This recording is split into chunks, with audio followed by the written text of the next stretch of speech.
Hello, everybody, and happy Merry Christmas Eve to you. You know why you're here by now.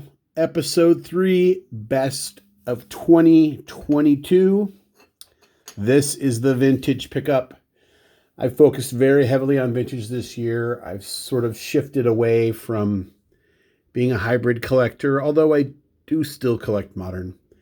But for the most part, I consider myself a vintage collector now. And the cards I'm going to show you here they're in order, but they're not in order of value because that's not how I see cards. That being said, a lot of my higher value cards are here, just not in order of value. Okay, that's out of the way. Number 10, I got this at the National in a trade.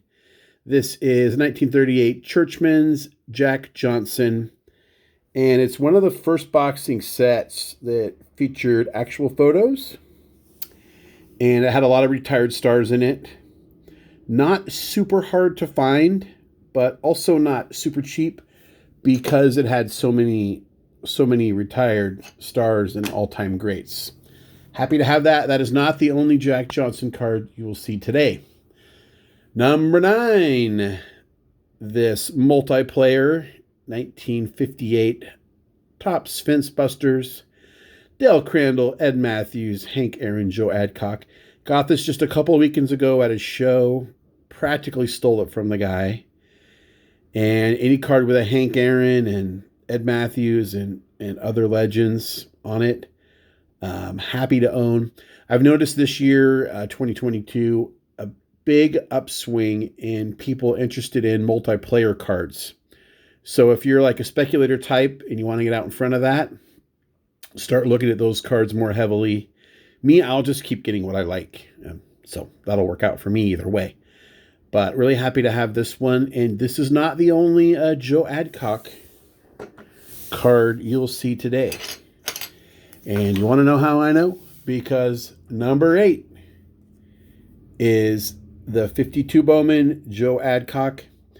And this is just a card, not an expensive card. I think it was less than $15 to my door. But it's like an art print. The artistry is so beautiful. And I love the little spot for the autograph. And I just love everything about this card. Is it focusing? And I don't know, man, I just love cards. I just love this card. Really been crushing hard on the early 50s Bowman stuff lately. So you'll probably be seeing more of that, whatever I can afford to get. Where are we at? 7. Another boxing card. A lot of boxing in here. This is a 51 ringside Abe Attell. Wanted to pick up a ringside card for a long time. Made it a priority to do that in 2022. Gravitated toward Abe Attell because there's some crossover collectability. He had some involvement in the Black Sox scandal, although maybe not the villain that he is made out to be. I think he was mostly exonerated of wrongdoing in his older years. I believe. Do your own research. Don't listen to Eddie. Number 6. 66 Topps, Al Kaline.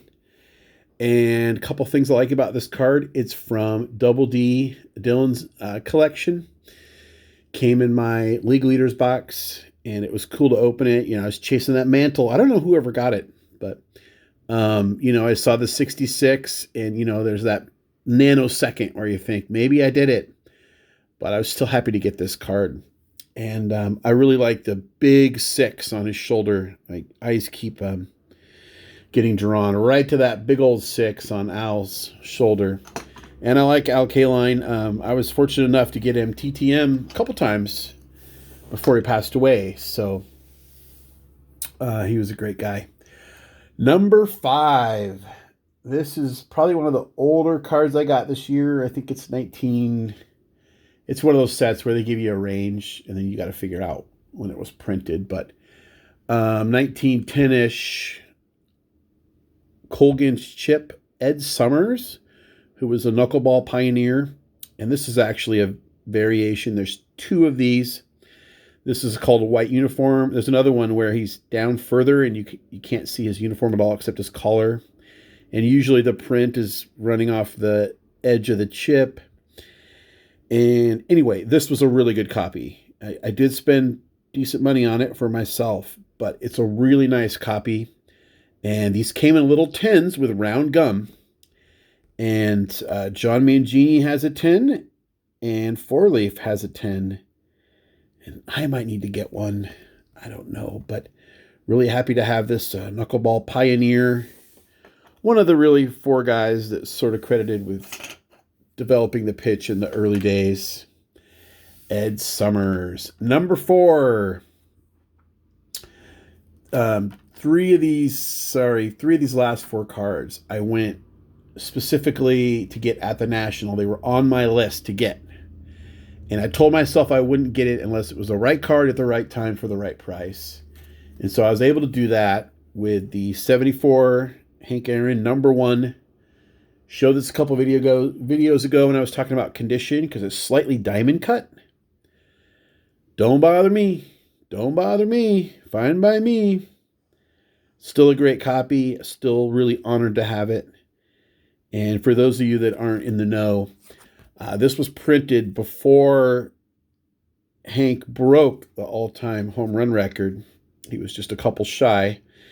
But here it says, new all-time home run king. So Topps had all the confidence in the world in Hank. And I'm glad they did. 3 to go. Number 3. Card I was sort of looking for at the National. Didn't fall into my lap in the right circumstances, but certainly fell into my lap at a card show a couple weeks ago. The same one at which I got the Braves Blasters, or Fence Busters. 73 Clemente. And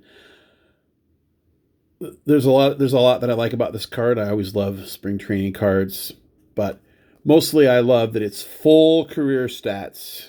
As you know, he died on New Year's Eve, 1972, which means we're coming up on the 50th anniversary here next week.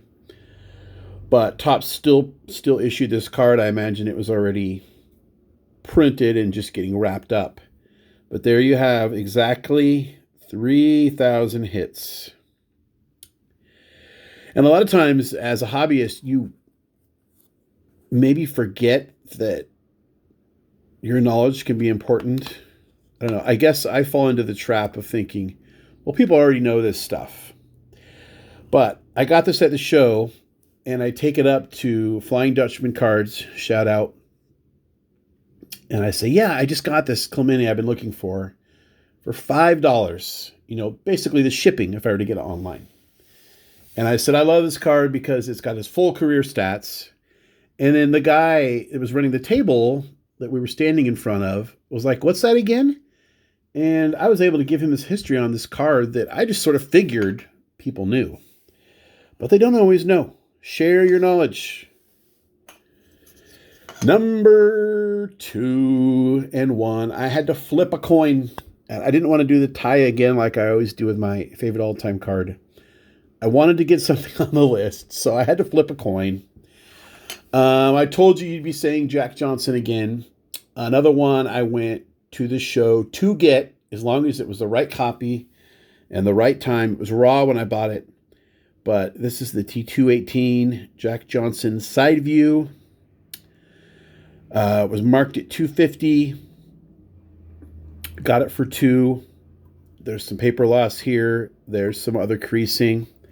But it's a slightly rare Hassan back. And it's a work of art. Cards are art prints. I hope people understand that. Especially a card like this. And the Adcock. And my number 1. My number 1, a lot of you figured out if you watch my videos.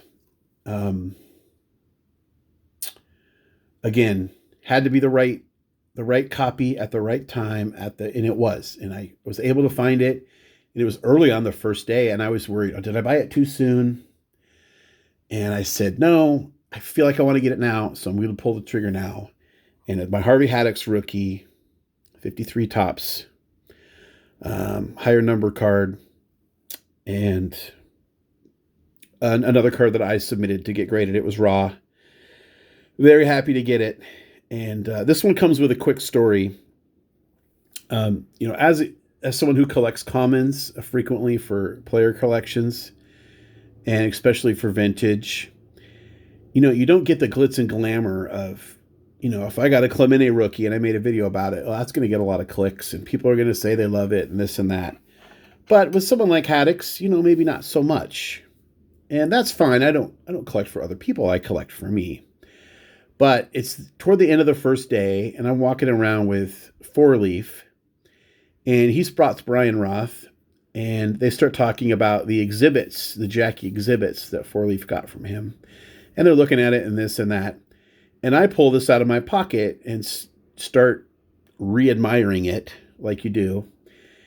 And Brian spots it and said, is that your Haddix rookie? I'm like, yeah, I collect him and I got a good deal on it. And he went out of his way to compliment my card and tell me how great he thought it was. And that really meant a lot to me, especially for someone that's as knowledgeable as B. Roth, Mr. Card Soup himself. And I never shared that interaction in my recap video or anything, but I just thought it was the coolest thing. Like, my card's cool, even though, it's just this comment of this guy. And that's one thing I appreciate about the community is it's about just loving the cards and making friendships and making videos. So that's number 3. That is Vintage Top 10 2020. I got one more of these. It'll probably be a couple days. I think we're going to give you Christmas off and maybe one more day. Just depends on what's going on. But I hope your day is merry and bright if I don't make any content. And thanks for watching. Until next time, remember, we don't count subscribers, we count friends.